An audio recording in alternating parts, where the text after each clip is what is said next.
মা বাবাকে কষ্ট দিলে কি হয়, কি হবে? কবিরা গুনাহ হয়। আর কবিরা গুনাহ করলে, মহাপাপ হলে তার শাস্তি জাহান্নাম, আর দুনিয়াতেও লাঞ্ছনা অবধারিত।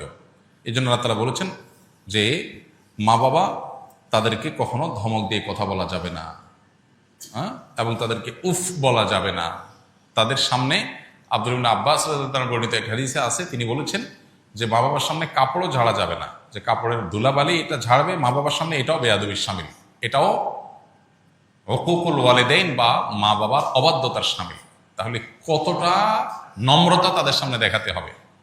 আমরা আজকাল ছাত্ররা, অনেক ছাত্ররা শিক্ষকের সামনে যেরকম মর্যাদা দেখায়, যদিও সেটাও আজকাল হারিয়ে যাচ্ছে, মাদ্রাসার ছেলেদের মধ্যে এখনো আছে, ওস্তাদের সামনে যেরকম মর্যাদার সাথে বিনয়ের সাথে নিজেকে উপস্থাপন করে মা বাবার সামনে সেরকম থাকতে হবে। আমাদের হলো মা বাবা হলেন এমন মানুষ যে যার সাথে সবসময় 24 আওয়ার্সে যে কোনো সময় ঝাড়ি দিয়ে কথা বলা যায়। বিশেষ করে মা মানুষটাই এমন, আমরা মনে করি যে চোখ বন্ধ করে অটো ঝাড়ি দেওয়া যায় যাকে, তিনি হলেন কে? মা। অথচ সবচেয়ে বেশি রেসপেক্ট, সবচেয়ে বেশি সম্মান পাওয়ার কথা তারা, তাদের সামনে মাথা উঁচু করে উচ্চ গলায় কথা বলারই কথা না। কিন্তু আমরা নিয়মিত নামাজ কালাম পড়ে অনেক তালেব ইলমও আছে মা বাবার সামনে এরকম আচরণ করেন। ওস্তাদের সামনে বিনয়ী, মা বাবার সামনে দুরাচরণ করছে।